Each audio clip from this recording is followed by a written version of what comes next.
ಮುಖ್ಯಮಂತ್ರಿ ಗ್ಯಾರಂಟಿಯನ್ನು ಕೊಟ್ಟಿರುವಂಥದ್ದು ಸಿದ್ದರಾಮಯ್ಯನವರು. ಯಾವ ಸ್ವರೂಪದಲ್ಲಿ ಮುಖ್ಯಮಂತ್ರಿ ಗ್ಯಾರಂಟಿ ಅಂತ ಹೇಳಿದರೆ, ನಾನೇ 5 ವರ್ಷದ CM. ಈ ಮೂಲಕ ಕರ್ನಾಟಕದಲ್ಲಿ ದೇವರಾಜ ಅರಸು ಅವರ ನಂತರ 5 ವರ್ಷಗಳನ್ನು ಪೂರ್ಣಗೊಳಿಸಿದಂತಹ ಮತ್ತೊಬ್ಬ ಮುಖ್ಯಮಂತ್ರಿ ಅಂದರೆ ಸಿದ್ದರಾಮಯ್ಯನವರು ಅಂತ ಹೇಳಿದರೆ, ಈಗ ಅದೇ ದಾಖಲೆಯನ್ನು ಇನ್ನೊಂದು ಬಾರಿ ರಿಪೀಟ್ ಮಾಡೋದಕ್ಕೆ ಕೂಡ ಸಿದ್ದರಾಮಯ್ಯನವರು ನಿರ್ಧರಿಸಿದ್ದಾರೆ. 5 ವರ್ಷ ನಾನೇ CM, ನಮ್ಮದೇ ಸರ್ಕಾರ ಇರುತ್ತೆ ಅನ್ನುವಂಥದ್ದು ಸದ್ಯಕ್ಕೆ ಅವರ ಘೋಷವಾಕ್ಯ ಆಗಿದೆ ಸಿದ್ದರಾಮಯ್ಯನವ್ರದ್ದು. ರವೀಂದ್ರ ವರದಿಯನ್ನು ತೋರಿಸ್ತೀನಿ.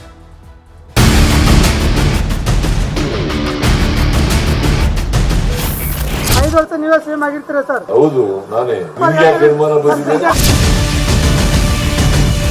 I don't have any objection to it. Whatever the party high command tells and whatever he desires, it will be fulfilled. 5 ವರ್ಷ ನಾನೇ ಇರ್ತೇನೆ, ರಾಜ್ಯದ ಮುಖ್ಯಮಂತ್ರಿಯಾಗಿ ತಾನೇ ಮುಂದುವರಿಯುವುದನ್ನ ನಂದಿ ಬೆಟ್ಟದ ತಪ್ಪಲಿನಲ್ಲಿ ನಿಂತೇ CM ಸಿದ್ದರಾಮಯ್ಯ ಘೋಷಿಸಿದ್ದಾರೆ. ಈ ಮೂಲಕ CM ಬದಲಾವಣೆ ಬಗೆಗಿನ ಚರ್ಚೆಗೆಲ್ಲ ಫುಲ್ ಸ್ಟಾಪ್ ಹಾಕಿಸಲು ಸಿದ್ದರಾಮಯ್ಯ ಪ್ರಯತ್ನಿಸಿದ್ದಾರೆ. ಸರ್, 5 ವರ್ಷ ನೀವೇ CM ಆಗಿರ್ತೀರಾ ಸರ್? 5 ವರ್ಷ ನೀವೇ CM ಆಗಿರ್ತೀರಾ ಸರ್?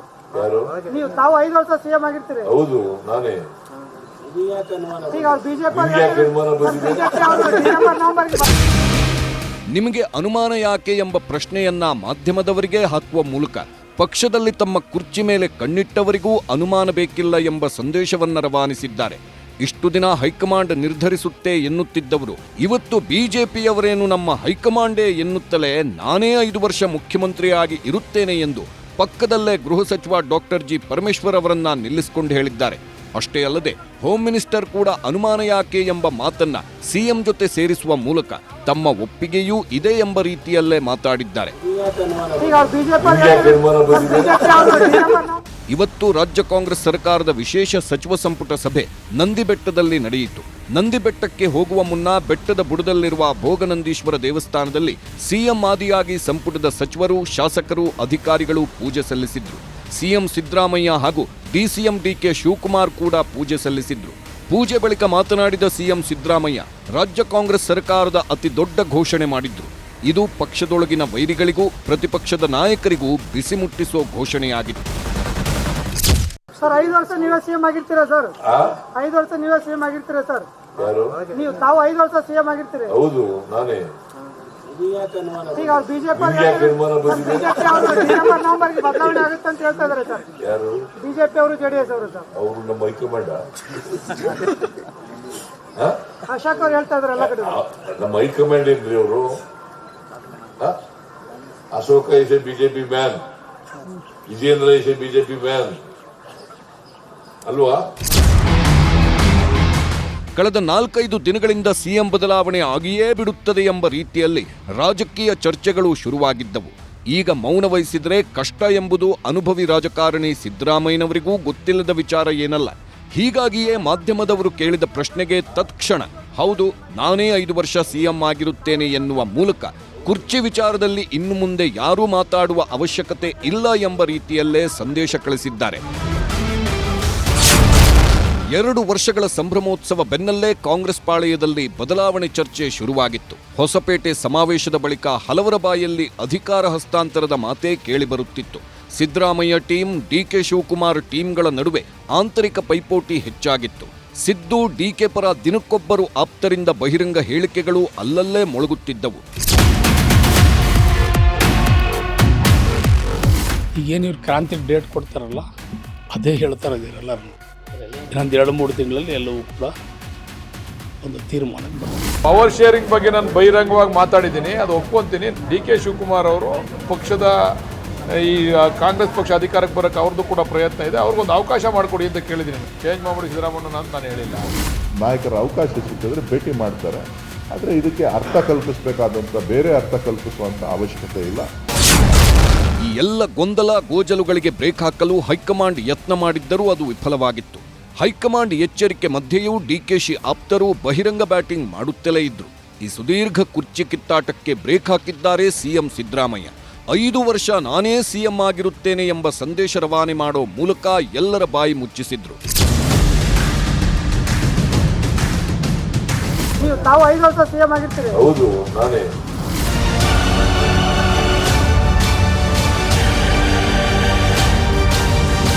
ತಾವು 5 ವರ್ಷ ಸಿಎಂ ಆಗಿರ್ತೀರಿ. ಹೌದು, ನಾನೇ. ಸಿಎಂ ಸಿದ್ದರಾಮಯ್ಯ ತಮ್ಮ ಅಧಿಕಾರಾವಧಿಗೆ ತಾವೇ ಗ್ಯಾರಂಟಿ ಕೊಟ್ಟ ಮೇಲೆ ಸಿಎಂ ಆಸೆಯನ್ನೇ ಬಿಟ್ಟು ಬಿಟ್ಟವರಂತೆ ಮಾತಾಡಿದ್ರು DK Shivakumar.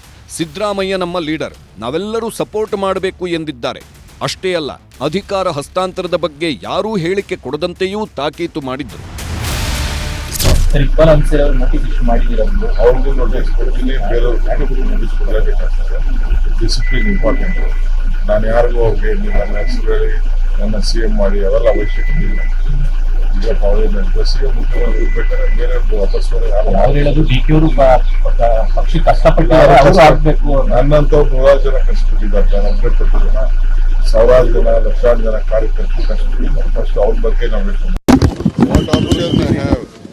I have to stand by him, I support him, and I don't have any objection to it. Whatever the party high command tells and whatever he desires, it will be fulfilled. ಇನ್ನು Siddu DK ಮಧ್ಯೆ ಆಪ್ತರ ಬಳಗದ ಪೈಪೋಟಿ ದಿನದಿಂದ ದಿನಕ್ಕೆ ಹೆಚ್ಚಾಗುತ್ತಲೇ ಇದೆ. ಸಿದ್ದರಾಮಯ್ಯ ಬದಲಾವಣೆ ಆಗಬಾರದು ಅಂತ ಸಿದ್ದು ಬೆಂಬಲಿಗರು ಹೇಳಿದ್ರೆ, ಡಿಕೆಶಿ ಉತ್ತಮವಾಗಿ ಪಕ್ಷ ಸಂಘಟನೆ ಮಾಡಿದ್ದಾರೆ ಎಂಬುದು ಡಿಕೆ ಆಪ್ತರ ವಾದ. ಸಿದ್ದು ಬದಲಿಸಿದ್ರೆ ಸರ್ಕಾರಕ್ಕೆ ಕಂಟಕ ಅಂತಾರೆ ಸಿದ್ದು ಆಪ್ತರು. ಅದಕ್ಕೆ ಪಕ್ಷಕ್ಕೆ ಹೆಚ್ಚು ಸೀಟು ಬರಲು ಶ್ರಮಪಟ್ಟಿದ್ದಕ್ಕೆ ಪ್ರತಿಫಲ ಸಿಗಲೇಬೇಕು ಅಂತಾರೆ ಡಿಕೆ ಆಪ್ತರು. ಸಿದ್ದು ತೆಗೆದ್ರೆ ಅಹಿಂದ ವರ್ಗ ತಿರುಗಿ ಬೀಳುವ ಸಾಧ್ಯತೆ ಇದೆ. ಹಾಗೆ ಡಿಕೆಗೆ ಅವಕಾಶ ಕೊಟ್ರೆ ಮತ್ತೆ ಪಕ್ಷ ಅಧಿಕಾರಕ್ಕೆ ಬರಬಹುದು ಎಂಬ ಲೆಕ್ಕಾಚಾರವೂ ಇದೆ. ಸಿದ್ದರಾಮಯ್ಯ ಸಮರ್ಥವಾಗಿ ಆಡಳಿತ ನಡೆಸುತ್ತಿದ್ದಾರೆ, ಬದಲಾವಣೆ ಯಾಕೆ ಅನ್ನೋದು ಸಿದ್ದು ಟೀಮ್ ಪ್ರಶ್ನೆ. ಡಿಕೆಗೆ ಅವಕಾಶ ಕೊಟ್ರೆ ಪಕ್ಷ ಹಾಗೂ ಸರ್ಕಾರ ಮತ್ತಷ್ಟು ಗಟ್ಟಿಯಾಗುತ್ತವೆ ಅಂತಾರೆ ಡಿಕೆ ಆಪ್ತರು. ಸಿದ್ದರಾಮಯ್ಯನವರು ಎಲ್ಲರನ್ನೂ ಒಟ್ಟಿಗೆ ತೆಗೆದುಕೊಂಡು ಹೋಗ್ತಿದ್ದಾರೆ ಎಂಬ ಪ್ರಶ್ನೆಗೆ ಸರ್ಕಾರ ಮುನ್ನಡೆಸುವ ಸಾಮರ್ಥ್ಯ ಡಿಕೆಶಿಗೂ ಇದೆ ಅನ್ನೋ ಉತ್ತರ ಕೊಡ್ತಾರೆ ಡಿಕೆ ಆಪ್ತರು. ಒಂದು ಕಡೆ ಡಿಕೆಶಿ ಆಪ್ತರು ಬ್ಯಾಟ್ ಬೀಸುತ್ತಲೇ ಇದ್ದಾರೆ, ಇನ್ನೊಂದು ಕಡೆ ಸಿದ್ದು ಟೀಮ್ ಗೂಗ್ಲಿ ಎಸೆಯುತ್ತಲೇ ಇದೆ. ಆದರೆ ಬದಲಾದ ಸನ್ನಿವೇಶಗಳಲ್ಲಿ ಆಪ್ತರಿಗೂ ಶಾಕ್ ಕೊಡ್ತಿದ್ದಾರೆ ಡಿಕೆಶಿ. ರಾಮನಗರ ಶಾಸಕ ಇಕ್ಬಾಲ್ ಹುಸೇನ್ಗೆ ಈಗಾಗಲೇ ನೋಟಿಸ್ ನೀಡಿದ್ರು, ಇನ್ಯಾರೂ ಮಾತನಾಡಬಾರದು ಅಂತ ತಾಕೀತು ಮಾಡಿದ್ದಾರೆ. ಈಗ ಆ ಥರ ಏನಾದ್ರು ಅವಕಾಶ ಬಂದು ಬದಲಾವಣೆ ಆಗೋದಾದರೆ ಶಿವಕುಮಾರ್ ಆಗಲಿ ಅಂತೇಳಿ ನಮ್ಮದು ಅಭಿಪ್ರಾಯ. ಹಾಗಾಗಿ ಆ ಸಂದರ್ಭ ಇನ್ನೂ ಬಂದಿಲ್ಲ ಅಂತ ಅನಿಸ್ತಾ ಇದೆ, ನೋಡೋಣ ಮುಂದೆ. ಅರಸು ಸಾಹೇಬರು ಅವ್ರ ಅಂತ ಕಾಲದಲ್ಲಿ ಆದ ಮೇಲೆ ಮೊನ್ನೆ ಸಿದ್ದರಾಮಯ್ಯ ಕೊಟ್ಟಂತ ಕೆಲಸ ಕಾರ್ಯಗಳು ಯಾರು ಮಾಡಕ್ ಸಾಧ್ಯ ಆಗ್ಲಿಲ್ಲ. ನಾನು ಕೂಡ ಸಿದ್ದರಾಮಯ್ಯ ಹತ್ರ ಬಹಳ ತೀರಾ ಹತ್ತಿರವಾಗಿದ್ದೀನಿ. ನಾನು ಹೇಳ್ತಾ ಇರೋದು ಬೇರೆಯವ್ರಿಗೆ ಒಂದು ಅವಕಾಶ ಸಿಕ್ಕಲಿ. ತಾವು ಒಂದು 5 ವರ್ಷ ಮಾಡಿದ್ದೀರಿ, ಮತ್ತೊಂದು 2.5 ವರ್ಷ ತಾವು ಮಾಡಿದ್ದೀರಿ, ಬೇರೆಯವ್ರಿಗೊಂದು ಅವಕಾಶ ಸಿಕ್ಕಲಿ ಅನ್ನೋ ಏಕೈಕ ಉದ್ದೇಶ ಅಷ್ಟೇ, ಬೇರೆ ಇನ್ನೇನಿಲ್ಲ. ಶಿವಕುಮಾರ್ ಅವರು ಶ್ರಮ, ಬೆವರು, ಹೋರಾಟ, ಸಂಘಟನೆ ಎಲ್ಲ ಮಾಡಿದ್ದಾರೆ. ಇವತ್ತಿನ ಪರಿಸ್ಥಿತಿಯಲ್ಲಿ ಅವ್ರಿಗೊಂದು ಅವಕಾಶ ಕೊಟ್ಟರೆ ಮತ್ತಷ್ಟು ಇನ್ನೂ ಪಕ್ಷ ಬೆಳೀತದೆ ಅನ್ನೋ ಅಭಿಲಾಷೆ ಅಂತ ಹೇಳಿದ್ರು. ಅವ್ರಿಗೂ ನೋಟಿಸ್ ಕೊಡ್ತೀನಿ, ಬೇರೆಯವ್ರಿಗೆ ನೋಟಿಸ್ ಕೊಡಲೇಬೇಕಾಗ್ತದೆ. Discipline important. ನಾನು ಯಾರಿಗೂ ಅವ್ರಿಗೆ ನನ್ನ ಹೆಸರು ಹೇಳಿ ನನ್ನ CM ಮಾಡಿ ಅವೆಲ್ಲ ಅವಶ್ಯಕತೆ ಇಲ್ಲ. ಈಗ ಸಿಎಂ ಮುಖ್ಯಮಂತ್ರಿ ಬೇಕಾದ್ರೆ ಬೇರೆಯವ್ರದ್ದು ವಾಪಸ್ ನನ್ನಂತವ್ರು 100 ಜನ ಕಷ್ಟಪಟ್ಟಿದ್ದಾರೆ, ನಾನು ಒಬ್ಬಟ್ಟು ಜನ, ಸಾವಿರಾರು ಜನ, ಲಕ್ಷಾರು ಜನ ಕಾರ್ಯಕರ್ತರು ಕಷ್ಟಪಟ್ಟಿದ್ದಾರೆ. ಫಸ್ಟ್ ಅವ್ರ ಬಗ್ಗೆ ನಾವು ಆದ್ರೆ ಸರ್ಕಾರದಲ್ಲೇ ಇರುವ ಸಚಿವರು, ನಾಯಕರು ಈ ಎಲ್ಲ ಬೆಳವಣಿಗೆಗಳ ಬಗ್ಗೆ ಜಾಣ ರಿಯಾಕ್ಷನ್ ಕೊಡ್ತಾರೆ. ಸುರ್ಜೇವಾಲಾ ಅವರು ಹೇಳಿದ್ದಾರೆ, ಮುಖ್ಯಮಂತ್ರಿಗಳ ವಿಷಯ ಚರ್ಚೆ ಇಲ್ಲ ಅಂತ ಹೇಳಿದ್ದಾರೆ. ಮುಖ್ಯಮಂತ್ರಿ ಸಿದ್ದರಾಮಯ್ಯ ಇದ್ದಾರೆ, ಅವರು ಮುಂದುವರಿತಾರೆ. ಕಾಂಗ್ರೆಸ್ ಸರ್ಕಾರ 5 ವರ್ಷ ಬಂಡೆ ತರ ಇರುತ್ತೆ.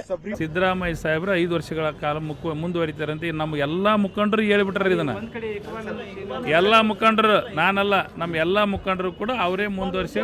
ಅದೇ ಮೆರಿಟ್ ಇದೆ ರೀ. ಸಿದ್ದರಾಮಯ್ಯ ಸಾಹೇಬ್ರು ಇಡೀ ಇತಿಹಾಸವನ್ನು ತೆಗೆದು ನೋಡಿದ್ರೆ is one of the most meritorious. ನಿಮಗೆ ಗೊತ್ತಿಲ್ವಾ ಮೆರಿಟ್ ಇಲ್ಲ ಅಂತ ಹೇಳ್ತೀರಾ ನೀವು?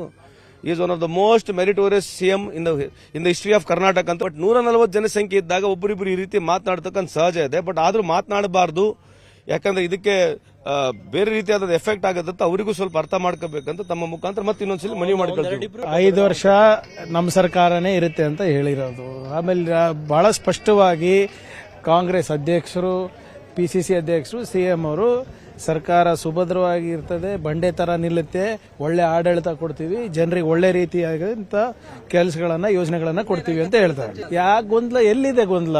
ನಿಮ್ಮಲ್ಲಿರೋದು ಗೊಂದಲ. ಇಲ್ಲಿ ಗೊಂದಲ ಇರೋದು ಹೊರತು ನಮ್ಮಲ್ಲಿ ಏನ್ ಗೊಂದಲ ಇಲ್ಲ. ಅನಾವಶ್ಯಕವಾಗಿ ಮುಖ್ಯಮಂತ್ರಿಗಳು ಪರವಾಗಿ ಒಂದಷ್ಟು ಜನ ಮಾತಾಡ್ತಾರೆ, DCM ಪರವಾಗಿ ಒಂದಷ್ಟು ಮಾತಾಡ್ತಾರೆ. ಇದೆಲ್ಲ ಏನಾಗುತ್ತೆ ಪಬ್ಲಿಕ್ಕಲ್ಲಿ ನಮ್ಮ ಪಕ್ಷಕ್ಕೆ ಡ್ಯಾಮೇಜ್ ಆಗುತ್ತೆ ಅಷ್ಟೇ.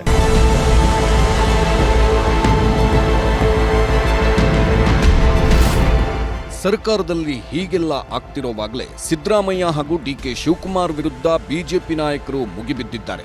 ಇಬ್ಬರ ಜಗಳದಿಂದಾಗಿ ರಾಜ್ಯದ ಜನರು ಪರದಾಡಬೇಕಾಗಿದೆ. ಸಿದ್ದರಾಮಯ್ಯನವರನ್ನ ಸಿಎಂ ಸ್ಥಾನದಿಂದ ಇಳಿಸೋ ಪ್ರಯತ್ನಗಳು ನಡೆಯುತ್ತಿವೆ ಎಂದು ಬಿಜೆಪಿ ರಾಜ್ಯಾಧ್ಯಕ್ಷ BY ವಿಜಯೇಂದ್ರ ಗುಮಾನಿ ವ್ಯಕ್ತಪಡಿಸಿದ್ದಾರೆ. ಕಾಂಗ್ರೆಸ್ ಸರ್ಕಾರದಲ್ಲಿ ಮನೆಯೊಂದು 100 ಬಾಗಿಲು ಆಗಿದ್ದು ಅಕ್ಟೋಬರ್ ಅಥವಾ ನವೆಂಬರ್ನಲ್ಲಿ ಸಿಎಂ ಬದಲಾವಣೆ ನಿಶ್ಚಿತ ಅನ್ನೋದು ಬಿಜೆಪಿ ನಾಯಕರ ಭವಿಷ್ಯ. ಸುರ್ಜೇವಾಲಾ ಅವರು ಶಾಸಕರ ಅಭಿಪ್ರಾಯವನ್ನ ಪಡೆದುಕೊಂಡು ಮುಖ್ಯಮಂತ್ರಿ ಗಾದಿಯಿಂದ ಸಿದ್ದರಾಮಯ್ಯನವ್ರು ಹೇಗೆ ಇಳಿಸಬೇಕು ಅದಕ್ಕೆ ಭೂಮಿಕೆಯನ್ನ ಸಜ್ಜು ಮಾಡೋದಕ್ಕೋಸ್ಕರ ಅವ್ರು ಬಂದಿಲ್ಲಿ ಕುಳಿತಿದ್ದಾರೆ. ಮುಖ್ಯಮಂತ್ರಿ ಗಾದಿಗೆ ಇವತ್ತು ಪೈಪೋಟಿ ಪ್ರಾರಂಭ ಹೆಚ್ಚಾಗಿದೆ. ಕುದುರೆ ವ್ಯಾಪಾರನೂ ಕೂಡ ಬಹಳ ಜೋರಾಗಿ ಪ್ರಾರಂಭ ಆಗೋದಿದೆ. ಸಿದ್ದರಾಮಯ್ಯನವರು ಯಾವ ಅರ್ಥದಲ್ಲಿ ನಾನು ಉಳಿತೀನಿ ಅಂತ ಪದೇ ಪದೇ ಉಳಿತೀನಿ ಅಂತ ಹೇಳ್ತಾ ಇರೋದೇ ಡೌಟು. ಅವರ ಔಟ್ ಗೋಯಿಂಗ್ ಸಿಗ್ನಲ್ ಅದು. ಉಳಿತೀನಿ ಅನ್ನೋದೇ ಔಟ್ ಗೋಯಿಂಗ್ ಸಿಗ್ನಲ್. ಅದರಿಂದ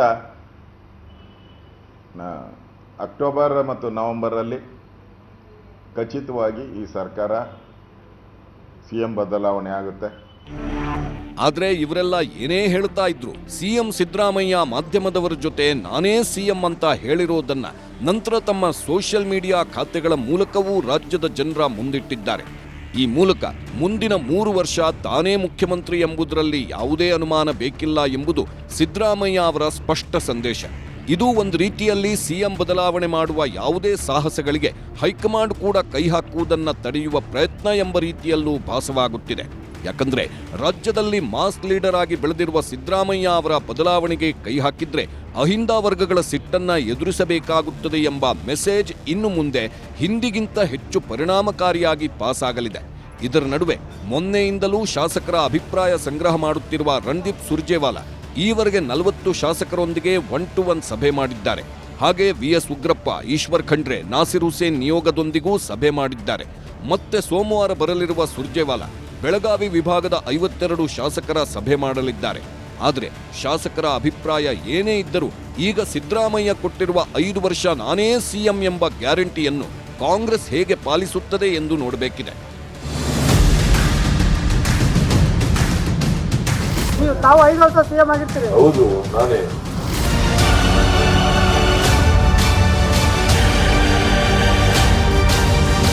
ತಾವು 5 ವರ್ಷ ಸಿಎಂ ಆಗಿರ್ತೀರಿ? ಹೌದು, ನಾನೇ. Bureau report, news 18. ಹೀಗೆ ಸಿದ್ದರಾಮಯ್ಯನವರು ನಾನೇ 5 ವರ್ಷ ಅನ್ನೋಂತ ಹೇಳೋದ್ರ ಮೂಲಕವಾಗಿ ತನ್ನ ಕುರ್ಚಿಗೆ ತಾನೇ ಗ್ಯಾರಂಟಿಯನ್ನು ಕೊಟ್ಟಿದ್ದಾರೆ.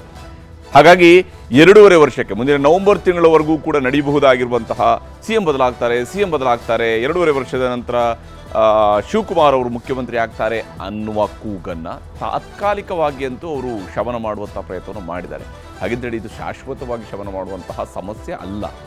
ಯಾಕಂದರೆ ಏನೇ ಇದ್ರೂ ಕೂಡ ಇಲ್ಲಿ ಒಂದಿಷ್ಟು ತೇಪೆಗಳು ಬರ್ತಾ ಇದ್ದಾವೆ ಹೊರತು ನಿಜಕ್ಕೂ ಇಂಥದ್ದೊಂದು ಸ್ಟೇಟ್ಮೆಂಟನ್ನು ಸಿದ್ದರಾಮಯ್ಯನವರ ಬದಲಿಗೆ ಒಂದು ವೇಳೆ ಹೈಕಮಾಂಡ್ ಹೇಳಿದಿರ್ತೀರಿ, ಹೌದು ಬದಲಾವಣೆ ಇಲ್ಲ ಅಂತ ನಂಬಬಹುದಾಗಿತ್ತು.